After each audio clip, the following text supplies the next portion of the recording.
Да не кажеш първо с две думи за тези, които не знаят какво е Fun City, с едно изречение така.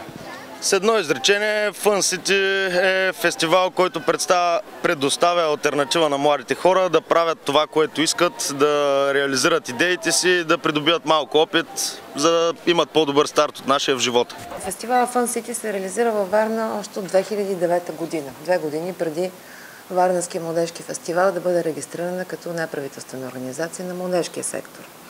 От 2009 до 2011 фестивала се реализира абсолютно на частни начала от хора, които са се събрали да го правят, реализират го със собствени средства, с спонсори.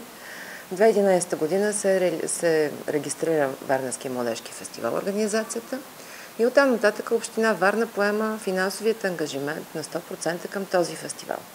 Вече 5 години подред го организирате в партньорство с общината. Какво ви накара да прекратите това партньорство, което до сега беше доста стабилно, поне от страни като погледнеш? Партньорството беше стабилно до миналата година, от когато цялостно ръководенето на младежките политики в града започна да придобива доста по-лоша картинка. Как да кажа, фестивалът и миналата година нямаше да се състои, но имаше някои обещания, които бяха меко казано предизборни и след изборите нищо не се случи. Като цяло много добри практики. Fun City не е едно от нещата, които беше закопано в града. Общината не ви ли обеща, не ви ли гарантира, че ще финансира този фестивал тази година? Не става въпрос за финансирането. Финансирането щеше да бъде получено, ако ние желаехме, но ние не желаем да работим повече с общината. Конкретно защо? В смисъл, че не можахте да изчистите някакви конкретни пречки или?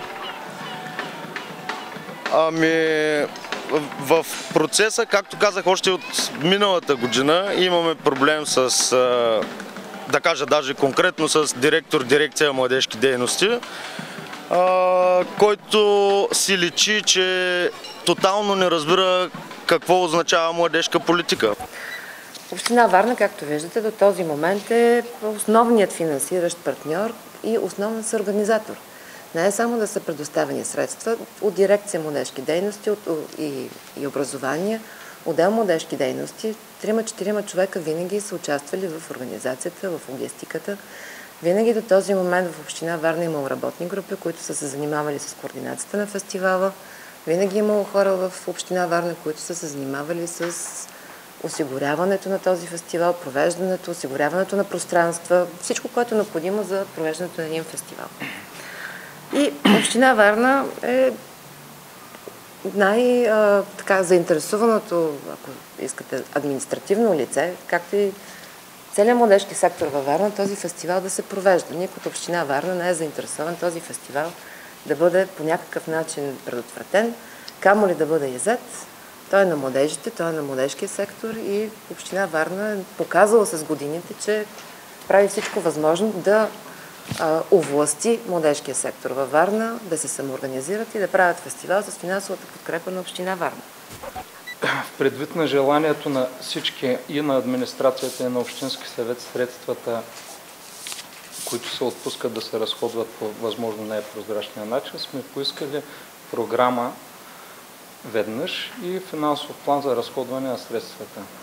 Нееднократно сме правили срещи с Сдружението. В същото време насрочихме и специализирана комисия, която се състоя май месец ли беше? 21 май, да. На 21 май. Не, 21 юни. 21 май беше поканата. До 21 юни ние нямахме на практика нито програма, нито финансов план, който да можем да гледаме. На 21 юни ни се предостави нещо, което беше като концепция, като имаше доста неизвестни. Колегите от Общински съвет, от комисията питаха доста въпроси, като например повдигнаха въпроса за марката, който беше повдигнат още, впрочем, 1 година назад, юни месец миналата година е зададен този въпрос, може да се погледне в протоколите, като им е казано, че това трябва да се случи, без значение кой ще поеме самия процес по регистрацията на марката. И това най-малкото е задължително за нас, при положение, че сме отделили 500 000 лева назад в годините и за следващата година имахме бюджет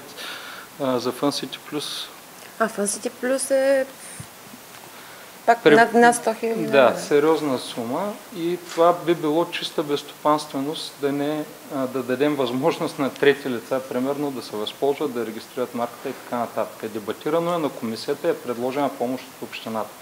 Тук е момента да кажа, че и несъстоятелно е това, което е написано към писмото във вас. Община Варна не е предприемала никакви мерки по регистрация на марката Fun City. Капакът, който ни накара да прекратим това партньорство, беше когато постоянна комисия на младежки дейности към Общински съвет гласува единодушно да община Варна да патентова името Fun City, т.е. да сложат ръка върху нашия интелектуален труд.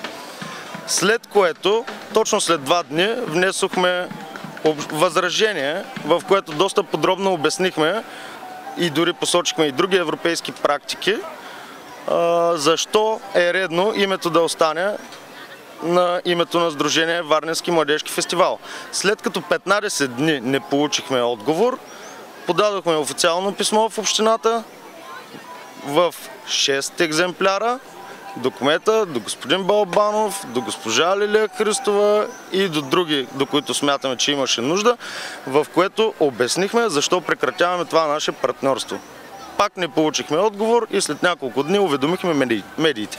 Писмо са пуснали, мисля, че 2 дена по-рано към общината, но писмата при нас се движат по някакъв ред и в рамките на деня не се запознаеш с писмото. Така че лично аз се запознах от медиите.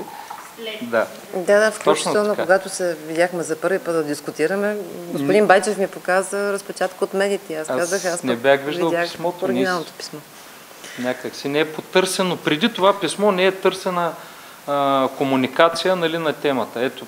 Миналата година пак е имала някаква подобна ситуация. Все пак те са ви обещали нещо. Сега готови ли са да преговаряте, ако примерно има желание от страна на общината?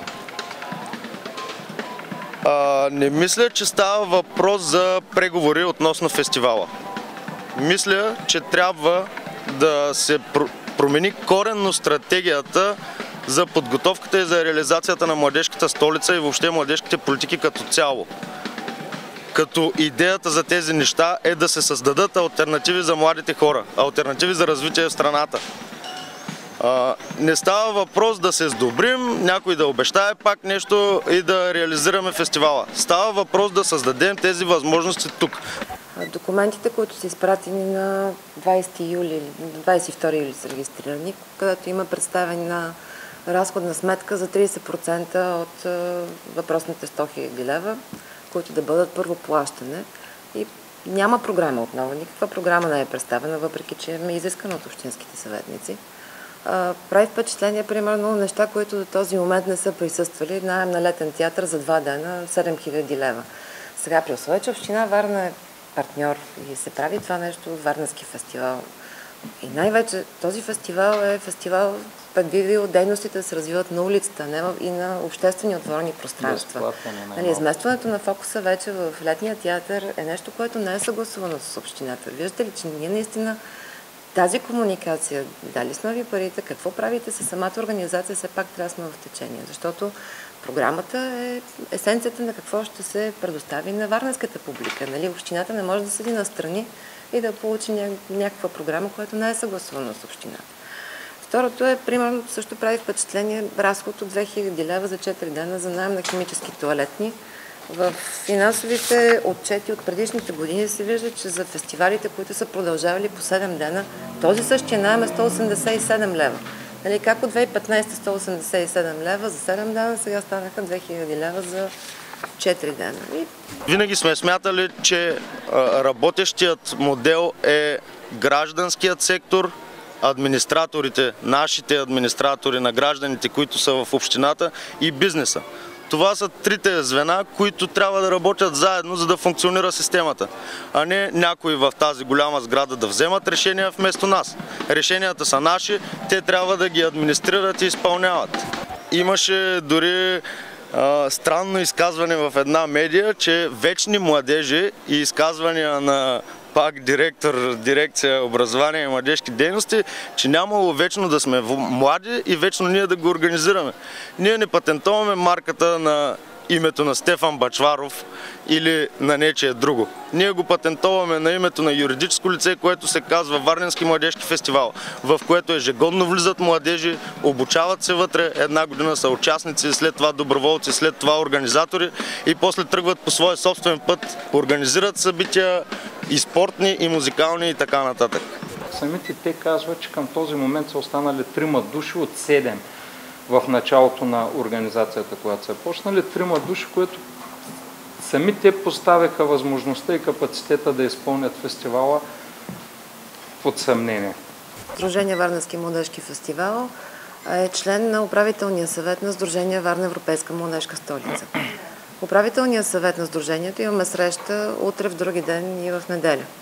Аз лично съм съгласувала да поставя на дневен ред въпроса дали Варненския младежки фестивал не трябва да преосмисли участието си в управителния съвет на Европейска младежка столица, при условие, че подхода, който те имат към Европейска младежка столица, опита за действително саботиране на работата по подготовката на 2017 година, настройването на сектора по този начин в никакъв случай не са градивни за Варна Европейска младежка столица.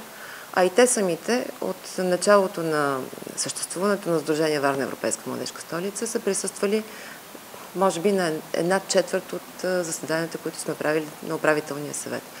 Там също сме питали какво се случва с ФъНСИ. Там също сме питали дали не може по някакъв начин да помогне.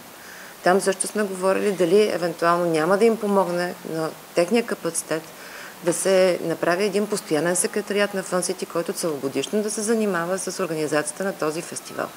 Защото в битбука, в книгата, с която сме кандидатствали, програмата за Варна Европейска младежка столица за 2017 година, има заложен ФъНСИТИ Плюс, което означава, че това е един надграден фестивал с международно участие, с неща, които вече са тръгнали от предишните събития и се показва развитието на младежкия сектор.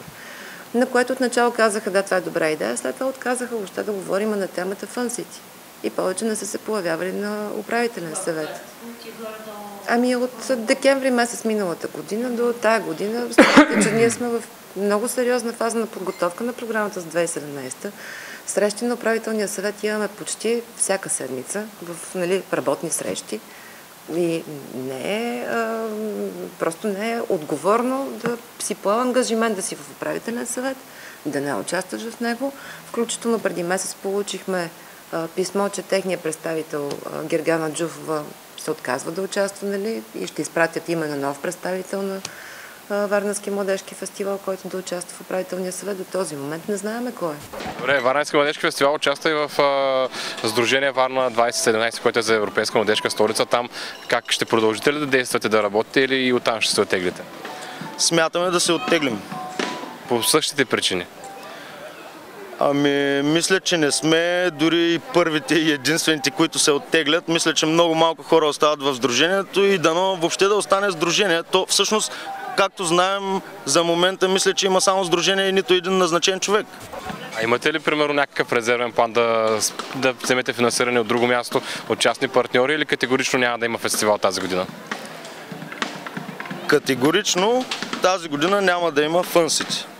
Предполагам, че фестивал ще има, защото общината има гласуван бюджет за това и е способна да си го организира, както тя твърди.